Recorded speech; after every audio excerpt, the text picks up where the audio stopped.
When Trump mocked Obama's Harvard law degree as overrated, no one expected the former president to answer live on air with a calm, cutting response that left legal experts speechless. It happened in the kind of room where every word is magnified.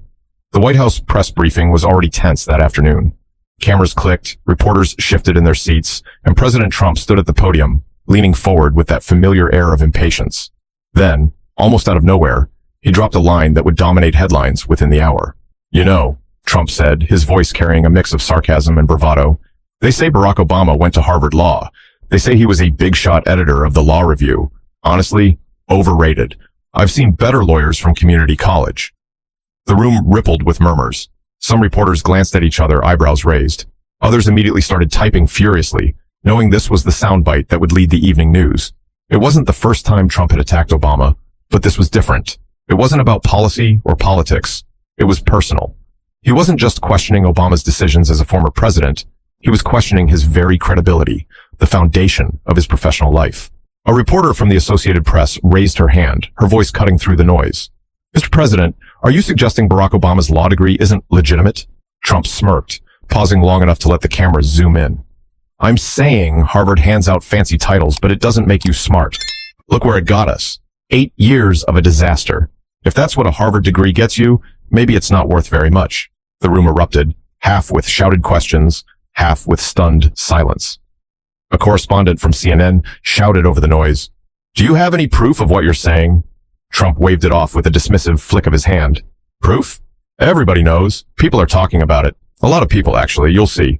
Very overrated guy. Very overrated degree." Behind the cameras, aides exchanged nervous glances. They knew this would spiral fast. Once you attack someone's education, especially when that someone is a former president with a legal career rooted in one of the most respected universities in the world, you're not just throwing shade. You're questioning the value of one of America's most prestigious institutions. One reporter from the Washington Post pressed harder. "Mr. President, are you aware that Barack Obama graduated magna cum laude from Harvard Law and was the first black president of the Harvard Law Review?" Trump shrugged, almost reveling in the attention. "Yeah, I heard the stories. Doesn't impress me. Titles don't make you a leader. Results do. And I've delivered results like no one else. You look at him, you look at me. Who's winning? It's not even close." The cameras zoomed in closer, trying to catch every flicker of expression. For the journalists in the room, it was a strange mixture of disbelief and recognition. This was Trump at his most unfiltered. A direct, personal strike on something widely seen as untouchable. He wasn't just targeting Obama. He was targeting the very idea of academic merit, of expertise itself. Within seconds of the press conference ending, clips began circulating online. Twitter lit up with outrage, disbelief, and mockery.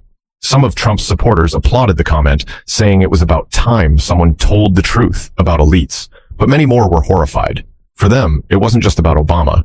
It was about every student grinding through late nights of study, every immigrant family proud of a child who had worked their way into an Ivy League classroom, every lawyer who knew what it took to rise in such a competitive environment. In Boston, a law professor at Harvard sat in her office watching the clip replay on CNN. She sighed, shaking her head. "This isn't about Obama," she said quietly to a colleague standing in the doorway. "This is about dismantling trust in institutions." The press conference was supposed to be about trade negotiations with Europe, but that subject was already forgotten. The headline was set, "Trump insults Obama's law degree." Back at the White House, aides scrambled to manage the fallout. Some tried to pivot the conversation back to policy. Others knew there was no chance. Trump had thrown the match, and the fire was already spreading. And somewhere in Washington, Barack Obama himself was being briefed about the comments. He listened quietly, chin resting on his hand, as his former communications director read the transcript aloud. He didn't interrupt, didn't roll his eyes, didn't let out the sigh that the room expected. Instead, when the words were finished, he leaned back in his chair and said calmly, "So, he went after Harvard Law?" A pause, then a faint smile. "All right." The aides in the room exchanged glances. They had seen this expression before. It wasn't anger. It wasn't even annoyance. It was the look of a man already planning his next move. But what came next wasn't just another statement. It would become one of the most dissected responses of Obama's post-presidency. By the time Air Force One touched down in Indianapolis later that evening, the press conference clip had already looped across every major network. CNN cut its broadcast into split screens, one showing Trump at the podium, another replaying Obama's old footage from Harvard, robed and smiling beside fellow graduates. Fox News ran panels with commentators debating whether Trump's remarks were political theater or a justified critique of elitism. MSNBC brought on a constitutional law professor from Stanford who flatly said, "This is absurd. No one questions Barack Obama's credentials. This is about political insecurity, not education." On Twitter, hashtags shot up in minutes. Obama Harvard, Trump, insult, law degree gate. Tens of thousands of tweets poured in, mixing fury, jokes, and disbelief. A young law student in Los Angeles posted, "Spent 3 years drowning in casebooks and sleepless nights just to have the president dismiss it all in one sentence. Respect to Obama for showing us the grind means something." Her tweet racked up 50,000 likes in less than an hour. Meanwhile, anchors in Washington tried to keep up with the reaction. NBC's Lester Holt asked his panel, "What do we make of a sitting president dismissing a law degree that represents years of academic excellence? What does that say to every student in America working their way through debt and endless exams?" One analyst, a seasoned political journalist from Philadelphia named Robert Kinsey, leaned forward in his chair. "This is bigger than Obama. Trump is chipping away at the very idea that expertise matters. If you can make a Harvard law degree sound meaningless, then what stops you from saying the same about doctors, scientists, or judges?" The studio grew quiet for a beat. Then another voice cut in, Kelly Marston, a conservative-leaning commentator. "But let's be fair. Trump's base doesn't see this as an insult. They see it as him calling out elitism. To them, Obama is the face of a system that never gave them a chance. They're not thinking about Harvard as an institution. They're thinking about being left behind." The back and forth captured the tension perfectly. It wasn't just about Obama anymore. It was about who gets to define success in America and who gets to tear it down. At the New York Times newsroom, editors scrambled to choose the right headline for the front page. Options floated around the table. Trump questions, Obama's Harvard credentials, president attacks Obama's education, Harvard law degree, overrated, Trump says. Eventually, they went with Trump dismisses Obama's legal education, sparks national debate. Across the country in Dallas, a group of lawyers gathered at a bar after work, eyes fixed on the TV above the counter. One of them, a young attorney named Jasmine Lee, shook her head. "I remember applying to Harvard. I didn't get in, but the process was brutal. To hear the president say it means nothing, that's insulting to everyone who even tried." Her colleague, sipping a beer, added, "Obama doesn't even have to defend himself. His record speaks louder than any insult." But they all knew he would respond. Obama never let a national conversation slip past him without adding perspective. Meanwhile, in Cambridge, current Harvard law students sat huddled in dorm lounges, talking about the attack. One student laughed bitterly. "If Obama's degree is worthless, what does that make ours?" Another replied, "It makes it more important than ever to prove why it matters." They agreed on one thing. Obama had to answer, and when he did, they wanted him to do it live. Cable news kept looping the same clip of Trump shrugging at the podium, his words layered with commentary. "Titles don't make you a leader. Results do." That line struck a nerve. Late-night shows piled on. Stephen Colbert quipped, "Trump says Obama's law degree is overrated. I guess he thinks the best way to practice law is to declare bankruptcy 6 times and hope it works in court." The audience roared, but beneath the laughter was a deeper question. How would Obama answer? Journalists camped outside his D.C. office, waiting for a statement. Staffers offered nothing but silence. Then, just as speculation reached its peak, NBC News broke the story. Obama would appear live in a primetime interview that same evening. The announcement hit like an electric charge. Cable hosts leaned in, eager for ratings. Social media exploded again, this time with anticipation. "Obama going live tonight. This is going to be one for the books," one tweet read, garnering tens of thousands of retweets. Back at the networks, producers shifted gears. The interview wasn't just a response. It was a showdown. Anchors prepared their questions, legal experts polished their talking points, and Americans across the country set reminders on their phones. But behind the scenes, Obama wasn't rushing to craft a fiery rebuttal. He was calmly deciding how to turn an insult into a lesson. When the clip finally reached Barack Obama, he was sitting in his Washington office, a quiet space lined with books, family photos, and the kind of calm that comes from having weathered years of political storms. An aide walked in carrying a tablet, her expression somewhere between frustration and disbelief. "Mr. President," she said carefully, "you'll want to see this." Obama set down the pen he'd been using to sign copies of his memoir for a stack of donors. He leaned back in his chair as the aide pressed play. Trump's voice filled the room. "They say Barack Obama went to Harvard Law. Honestly, overrated. I've seen better lawyers from community college." The staffers gathered in the room held their breath, waiting for some visible reaction. But Obama didn't flinch. He listened, elbows resting on the armrests, fingertips pressed together under his chin. When the clip ended, the aide tilted her head. "Well," she said cautiously, "that's out there." Obama let out a low chuckle. Out there's one way to put it. He paused, then asked, "What's the chatter like?" Another staffer, a younger man scrolling through his phone, answered immediately. "It's everywhere. Twitter's on fire. Headlines already running on CNN, NBC, Times, you name it. Hashtags trending, people calling it an attack on education itself. Harvard law students are furious. Fox is spinning it as him calling out elitism, but most of the coverage..." He trailed off, showing Obama the screen. "It's not good for Trump." Obama studied the phone, his eyes narrowing slightly. Then he leaned back in his chair again. "He went after the law degree," he murmured. "Not policy, not leadership. The degree." He tapped the armrest twice with his index finger, lost in thought. That's when Valerie Rhodes, one of his longtime advisors, stepped forward. "So what do you want to do? Issue a statement? Let it roll off?" Obama shook his head. "If I release a statement, it'll just look like I'm playing defense. That's his game. He wants the back and forth.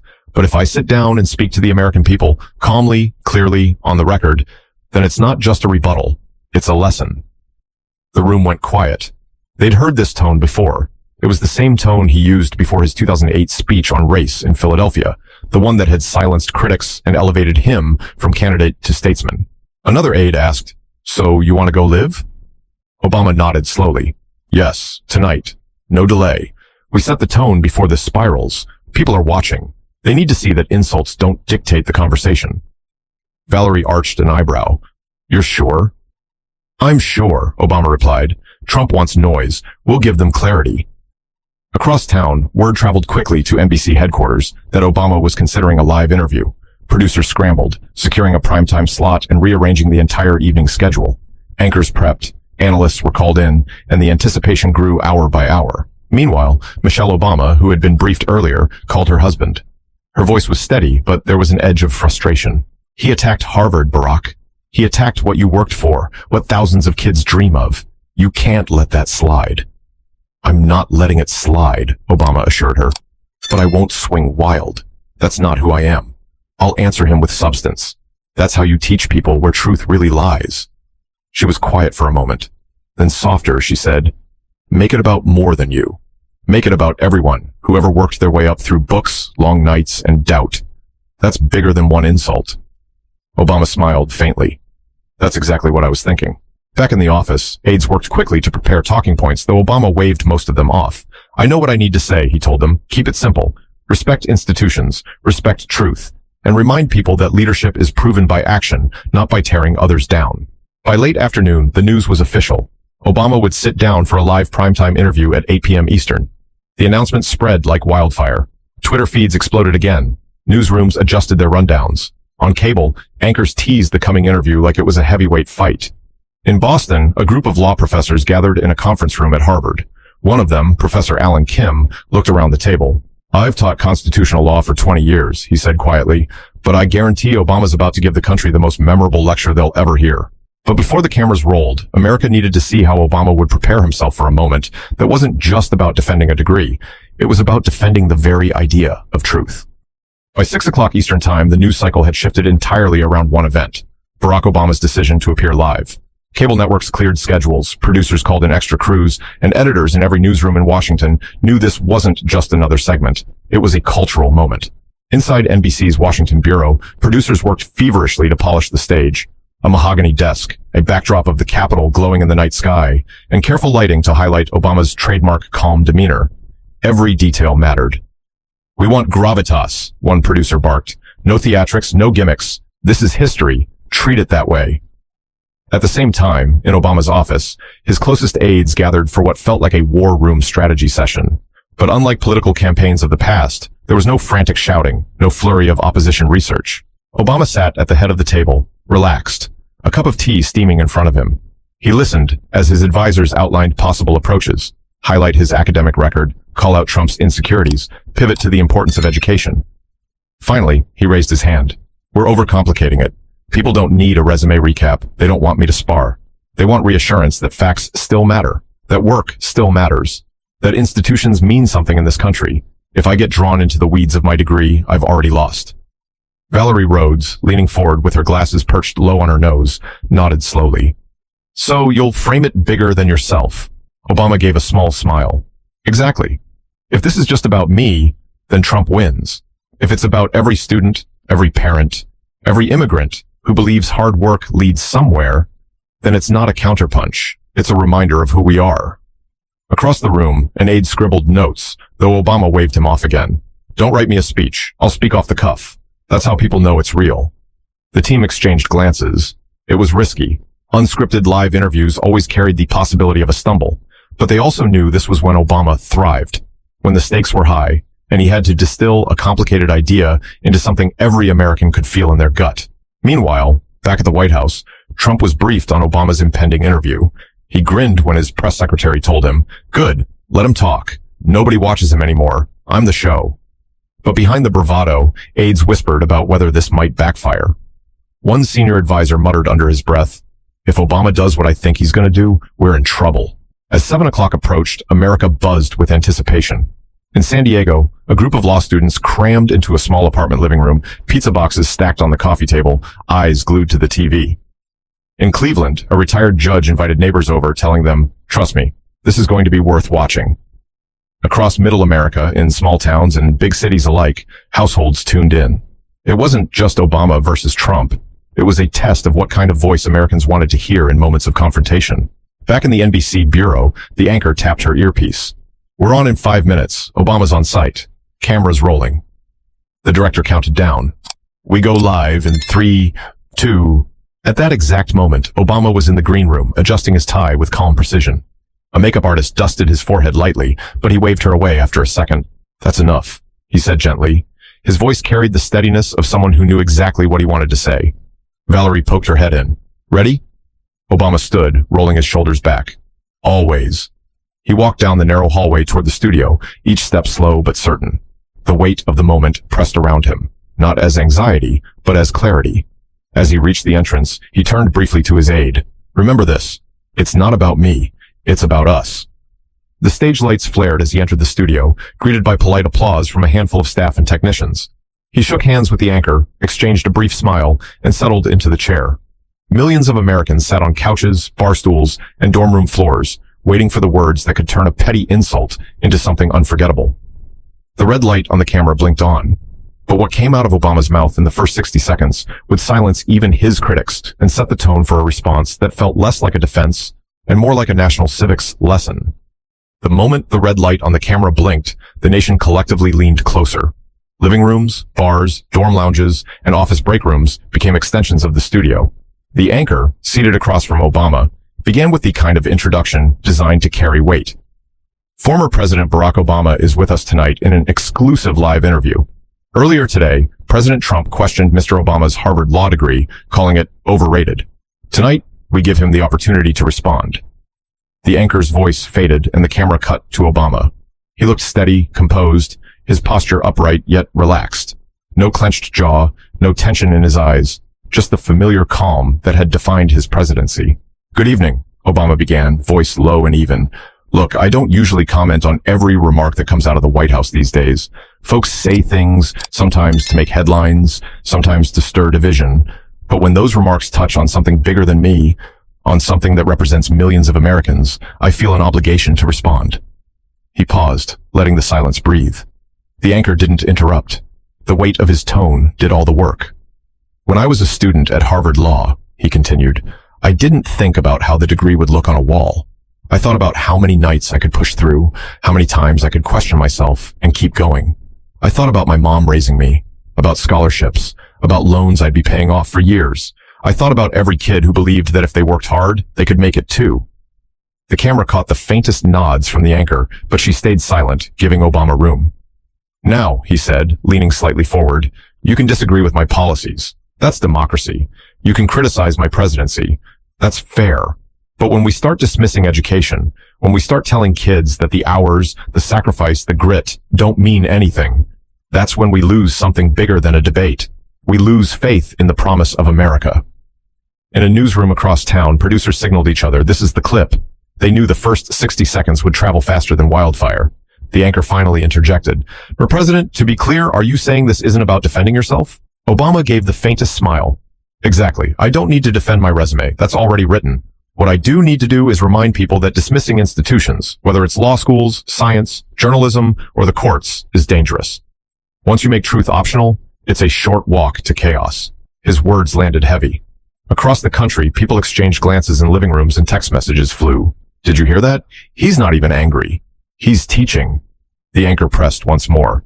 President Trump said, quote, "Titles don't make you a leader. Results do." How do you respond to that? Obama tilted his head, calm as ever. Well, he's right about one thing. Titles don't make you a leader. But results? Let's look at results. I left the country with a growing economy, affordable health care for millions more Americans, and a world that still trusted us. Leadership is about building, not tearing down. About lifting others, not mocking them. The camera zoomed in as his expression sharpened just slightly. And as for titles, law degrees don't make you a good person, but the work behind that degree, the persistence, the determination, the belief that knowledge matters, that can shape a leader. In the control room, one producer muttered under her breath, "This is a masterclass." Back in living rooms, reactions came fast. A group of teachers in Phoenix sat forward in their seats, one whispering, "That's exactly what I tell my students." In Seattle, a father pointed at the TV for his teenage daughter. This is why you keep studying." Even some conservative pundits watching admitted, privately, if not publicly, that Obama had struck a chord. It wasn't bombast. It wasn't anger. It was clarity. And clarity has a way of cutting through noise. The anchor let the moment sit, then said, "We'll continue with more questions in a moment. But first, we need to take a quick break." Obama leaned back, clasping his hands loosely, and gave a small nod. The cameras cut to commercial, but the feeling in the room was unmistakable. The stage was no longer about defending a degree. It was about reminding a country of its values. But the break was only the calm before the storm, because when they returned, Obama would shift from defending education to directly addressing Trump's pattern of tearing down institutions. When the cameras flicked back on after the commercial break, the energy in the studio had shifted. The anchor's expression was measured, but she couldn't mask the anticipation. Across America, televisions flickered back to life. Bars quieted, phones were set down, and millions leaned forward. This wasn't about catching a soundbite anymore. It was about watching how a former president would answer a sitting president's insult without breaking stride. The anchor wasted no time. "Mr. Obama, before the break, you spoke about institutions and education, but President Trump didn't just question Harvard. He questioned you. He said your law degree was overrated. What do you say to that directly?" Obama exhaled slowly, almost like he had been waiting for the direct challenge. You know, when I first heard what was said, my first instinct was to laugh, because, let's be honest, my life doesn't hinge on whether someone else approves of my degree. But here's the thing, it's not about me. When a sitting president tells the country that education, that hard work, is meaningless, that's not just a jab at Barack Obama. That's a jab at every kid in Detroit pulling an all-nighter to pass the bar.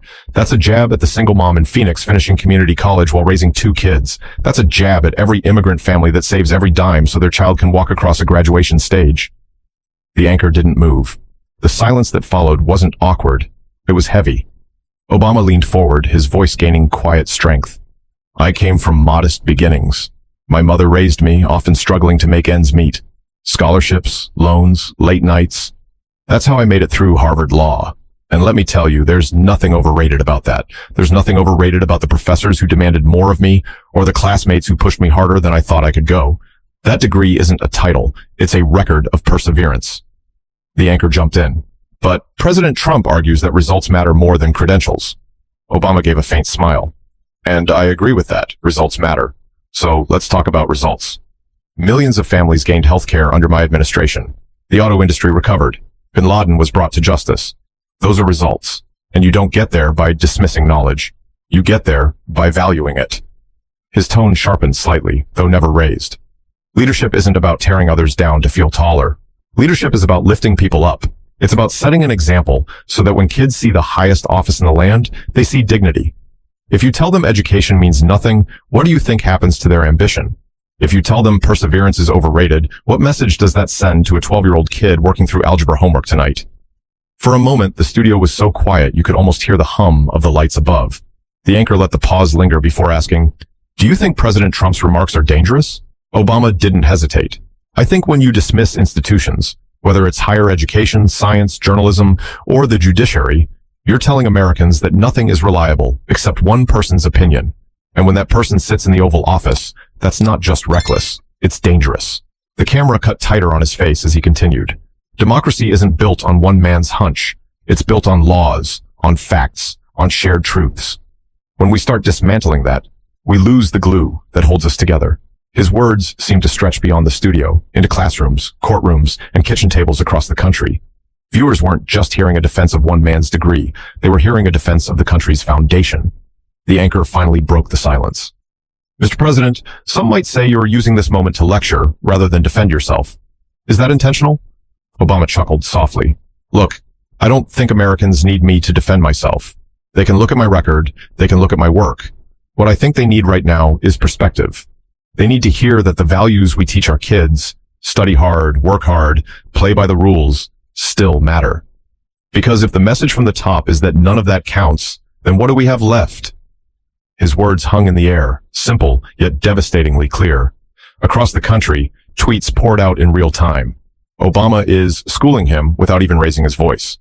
This is how you respond, with facts, not fire. Every kid watching this just got a civics lesson for free. In the studio, the anchor shuffled her papers, trying to regain footing. We'll continue our conversation in just a moment, she said, her voice steady but clearly aware of the weight of what had just been said. The red light faded as cameras cut to another break, but everyone watching knew this wasn't over. Obama had spoken, and he had done so with precision. But the real shock came not from Obama's words themselves, but from how the nation's legal minds reacted within minutes, stunned at the depth and clarity of his response. The interview had barely gone to its second commercial break when the legal community erupted. Across the country, professors, practicing attorneys, and constitutional scholars were already phoning into networks, scrambling to put words around what they'd just heard. For many, it wasn't the content alone, it was the delivery. Barack Obama had dismantled an insult without once raising his voice, and that restraint carried more power than any angry rebuttal ever could. On CNN, the network quickly assembled a panel of experts. At the center sat Professor Linda Hawthorne, a constitutional scholar from Georgetown. Her glasses perched low, she shook her head as she replayed the clip in real time. That wasn't a response, she said firmly. That was a clinic. He took what could have been a personal attack and turned it into a broader message about institutions and democracy. That's how you elevate the conversation. Beside her, attorney Michael Reyes, who had clerked for the Supreme Court in the 1990s, nodded. What struck me was his framing. He didn't defend Harvard as an elite institution. He defended the struggle, the hours, the debt, the late nights. That resonates not just with lawyers, but with anyone who's ever worked their way towards something hard. He just connected a law degree to the American dream. Meanwhile, on MSNBC, a different panel was buzzing with disbelief. I've taught constitutional law for 3 decades, said Professor Joanne Patel of the University of Michigan. But in 5 minutes, Obama just gave one of the clearest explanations of why institutions matter that I've ever heard on television. He reminded us that democracy runs on shared truth, not on one man's whims. That's the part legal minds can't stop replaying. Even over on Fox News, where criticism of Obama was the default, there was hesitation. Conservative commentator Greg Norland looked down at his notes, then admitted, "Look, I'm no fan of Barack Obama, but I have to say, this was measured. He didn't lash out. He didn't insult back. He made his point calmly, and that's hard to spin. Viewers at home are going to see someone who looks presidential, even now." The shockwave wasn't confined to television studios. In law schools across the country, professors halted evening lectures and pulled up the live interview on projectors. At Yale, students sat in stunned silence as Obama's words poured from the screen. One second-year law student whispered to his friend, "That's the kind of clarity we dream of giving in moot court. He's just surgical." At a bar in downtown St. Louis, a group of lawyers finishing happy hour argued over every line. "He didn't defend himself," one attorney marveled. "He defended the idea of hard work itself. That's genius." Another lawyer chimed in. "Trump wanted a fight in the mud. Obama pulled the conversation onto higher ground." Legal blogs lit up instantly. Articles titled "Obama's Harvard Defense, a Civics Lesson" on live TV and When Law Meets Leadership popped up within an hour. One piece from Above the Law read, "Barack Obama didn't just win the argument, he reframed it." In one segment, he reminded America why institutions matter, why truth matters, and why leadership is more than one man's bravado. It was less of a rebuttal and more of a masterclass. Back in the NBC studio, as the interview resumed, the anchor was almost playing catch-up to the tidal wave of reaction outside the building. Her producers were in her ear, telling her, "Twitter's blowing up. Legal experts are calling this historic." She adjusted her notes nervously and leaned forward. "Mr. Obama," she said, "I want to tell you something. While we've been talking, I've been receiving live updates from our producers. Legal experts across the country are already weighing in. Many are calling your comments a civics lesson, and some are saying this will be remembered as one of your most important public responses since leaving office. How does that make you feel?" Obama smiled politely, his hands folded on the desk. Well, I'll leave the headlines to the press. I'm just trying to speak plainly about what matters. And if people find value in that, then I suppose it tells us something. Americans are hungry for clarity, hungry for truth. In homes across America, viewers felt that statement like a jolt. This wasn't spin. This wasn't soundbite politics. It was the simple, steady voice of someone who seemed more interested in teaching than in trading blows. Meanwhile, back at Harvard, the dean of the law school gave a brief press statement to a crowd of reporters who had gathered outside the gates. Barack Obama earned his degree here through merit, hard work, and excellence, the dean said firmly.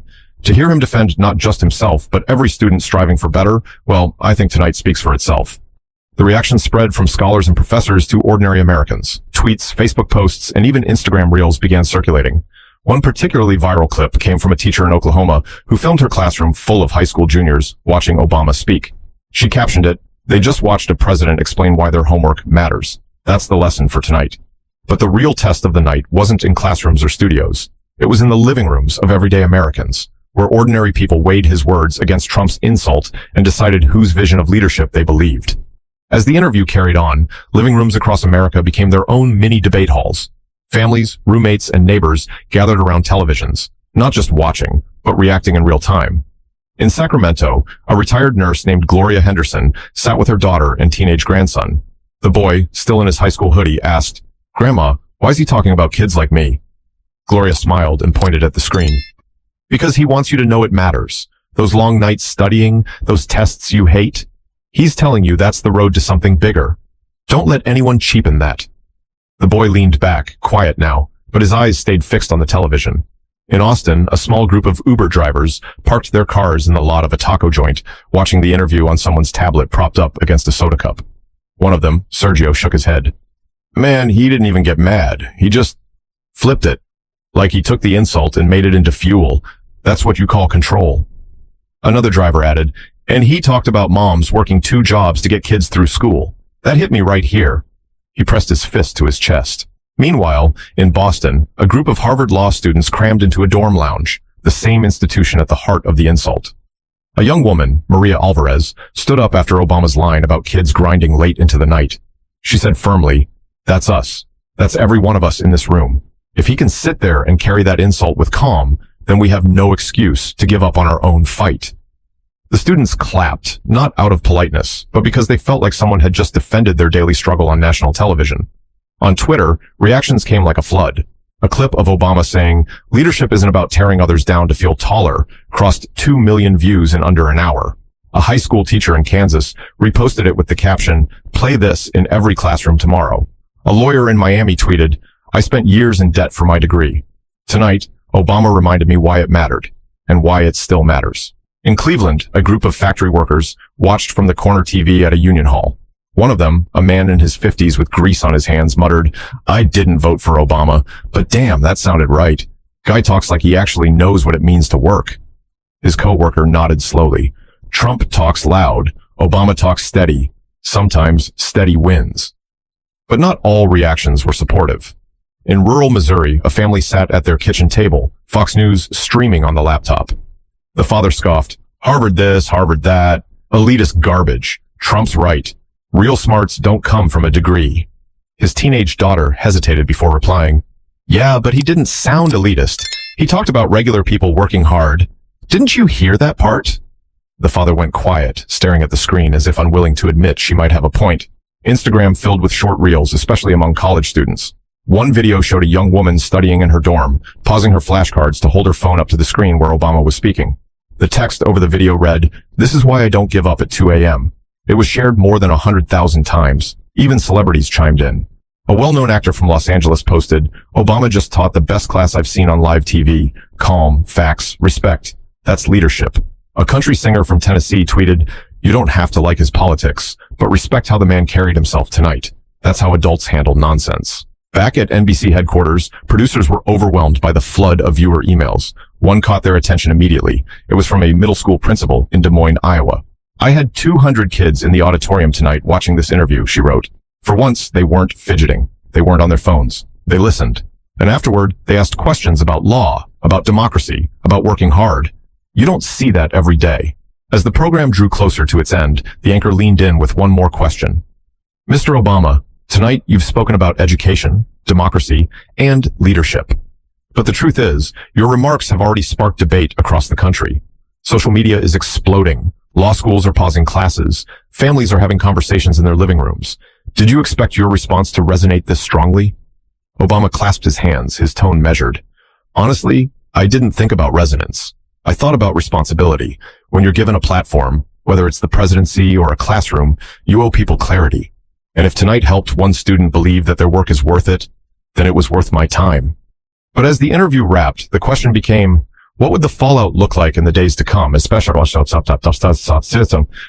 inside the White House, where aides scrambled to manage the damage from a moment that wasn't supposed to be this powerful? By the time the credits rolled on the NBC interview, the air in Washington felt charged. Obama had spoken for less than an hour, but the aftershocks were immediate and unmistakable. Cable networks replayed his quotes on loop. Headlines screamed across digital front pages. Obama responds with calm precision. Former president turns insult into civics lesson. Obama's words reverberate nationwide. At the White House, the atmosphere couldn't have been more different.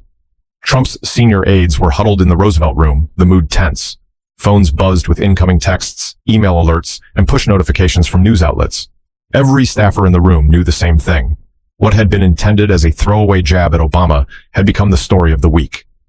One advisor tossed his phone on the table in frustration. It's everywhere. Every network. Every outlet. They're not even calling it a response. They're calling it a lesson. Another aide flipped open a laptop, projecting trending hashtags onto the wall. #civics lesson, how Obama speaks, truth matters. He's hijacked the narrative. People aren't mocking him. They're applauding him. Even independents. Even some of our voters. Trump himself paced the room, visibly irritated. Fake news, he snapped, waving a hand dismissively. Nobody cares about what Obama says. Nobody's watching. But one of his pollsters spoke up carefully. For president, with respect, people are watching. We're seeing a spike in approval for Obama just in the last hour. His words about education and leadership, they're cutting across party lines. We can spin, but the footage is everywhere. Trump shot him a glare, then dropped into a chair, arms crossed. Fine, we'll hit back tomorrow. Tweet something stronger. Remind people Obama's record wasn't perfect. Bring up the economy. Bring up jobs. We'll drown it out. Across town, the late-night shows wasted no time turning the moment into their opening monologues. Jimmy Kimmel told his audience, Trump said Obama's law degree was overrated. Obama responded by giving us all a free lecture on democracy. That's like insulting a doctor and then getting a full checkup for free. The crowd roared with laughter, but even the comedians knew there was more weight here than usual. Newspapers across the country ran editorials by dawn. The Boston Globe wrote, what America witnessed last night was a reminder of how far dignity and reason can carry an argument, even in the face of mockery. The Chicago Tribune added, Obama's calm response stood in stark contrast to Trump's bluster. In that contrast lies the future of political discourse. In Houston, a local morning radio host fielded calls from listeners on both sides. One man said, I don't like Obama's politics, but he carried himself with class. That's what I want my kids to see. Another caller pushed back, Trump's right. Degrees don't mean much in the real world. Yet the host noticed something unusual. More callers than not leaned toward Obama's side, praising his restraint. By mid-morning, the story was dominating international headlines as well. The BBC called it a defining moment in the Obama-Trump rivalry. Le Monde in France described it as Obama giving a calm rebuttal that transcended politics. Even in conservative outlets abroad, commentators noted how unusual it was for a former leader to so effectively shift the narrative away from a sitting president. Back at Harvard, students organized an impromptu gathering on the steps of Langdale Hall. They held signs that read, hard work is never overrated, and truth still matters. A professor addressed the crowd with a microphone. Last night, Barack Obama defended more than a degree. He defended the principle that effort counts, that knowledge matters, and that no one, no matter how powerful, should strip that away. The momentum spilled over into classrooms. Teachers from California to Ohio reported that their students wanted to talk about the interview, not as gossip, but as substance. One middle school teacher in Arizona said, for once my kids wanted to debate something real. They weren't asking about TikTok. They were asking why truth matters in democracy. Meanwhile, editorial boards weren't the only ones weighing in. A group of prominent judges, speaking anonymously to reporters, admitted that Obama's remarks hit them hard. We've been worried about public trust in the judiciary, one judge said. When a leader dismisses institutions so casually, it erodes confidence. Obama reminded us why protecting that trust matters. As the day went on, Trump stuck to his word. His Twitter feed lit up with counterattacks. Obama was a failure. Harvard isn't what it used to be. Results are what count, not paper degrees. But each post was met with a tidal wave of responses, many quoting Obama's calm words back at him. Leadership isn't about tearing others down to feel taller, one reply read. Maybe you should take notes. The White House press secretary tried to downplay the firestorm during the daily briefing, insisting the president was simply making a broader point about elitism. But the room full of reporters pressed harder, repeating Obama's comments back to her. Cameras caught her shifting in her seat, visibly uncomfortable, and through it all, Obama remained silent. After the interview, he returned home, had dinner with Michelle, and declined further media requests. His team knew better than to oversaturate the moment. The power was in the restraint. He had said enough, and the country was still processing it. But as the dust began to settle, the bigger question lingered. What lesson would Americans carry forward? Trump's dismissal of education, or Obama's reminder that truth, hard work, and dignity still hold weight? The morning after Obama's live interview, the nation felt like it was running on a different rhythm. Talk radio shows were filled with callers debating what they had seen. Cafeteria tables at schools buzzed with students repeating lines they'd heard. In offices, coworkers gathered by coffee machines, not just gossiping, but reflecting. The insult had faded into the background. What remained was the response. In a suburban high school in Arizona, an English teacher replayed a clip of Obama's words for her first period class. Leadership isn't about tearing others down to feel taller. The room fell quiet. A boy in the back, usually disengaged, raised his hand. So, he's saying leaders should build people up instead of just bragging? The teacher smiled. Exactly. And that's a lesson for all of us, not just politicians. The boy nodded slowly, scribbling the line into his notebook. In Detroit, a mother named Denise sat at her kitchen table with her teenage daughter, who had just come home from an early basketball practice. Over cereal bowls, the daughter said, "Mom, I saw Obama on TikTok last night. He said education matters, even if people don't respect it. That made me think, maybe staying up late studying isn't pointless." Denise reached across the table and squeezed her daughter's hand. "That's the whole point, baby. Your effort is never wasted." In rural Ohio, a mechanic named Carl replayed the interview on his phone during a lunch break at the garage. Grease on his hands, sandwich in the other, he muttered to himself. Man didn't shout, didn't get petty. He just explained it. That's how grown folks handle disrespect. His coworker shrugged. "Yeah, but Trump's right about results." Carl looked at him squarely. "Sure, but you don't get results by saying hard work don't matter. That's where he messed up." Editorial pages across the country echoed the same theme. The Los Angeles Times wrote, "Barack Obama reminded America last night that strength doesn't require volume, that dignity, truth, and perseverance will always outlast bluster." The Washington Post headline read, "The degree wasn't the point, the lesson was." Even internationally, the moral thread was picked up. The Guardian noted, Obama transformed a petty insult into a moment of national reflection on the value of education. In Canada, the Globe and Mail said, it was less a defense of one man and more a defense of shared ideals. But the moral impact wasn't confined to columns. It played out in quieter, personal moments. In Dallas, a single father wrote on Facebook, "I've been working 2 jobs to put my daughter through college. When Obama said insults against education hurt families like mine, I felt seen. For the first time in a while, I felt proud instead of tired." In a courthouse in Portland, a young public defender mentioned the interview to a client waiting for a hearing. "See? Even presidents get told their work doesn't count. But it does. Yours does too." The client, a young man trying to turn his life around, nodded slowly, almost surprised that a political moment could reach into his own struggle. The deeper truth resonated. Leadership wasn't about titles, nor was it about loudness. It was about respect for institutions, for truth, for the hard work ordinary people put in every day.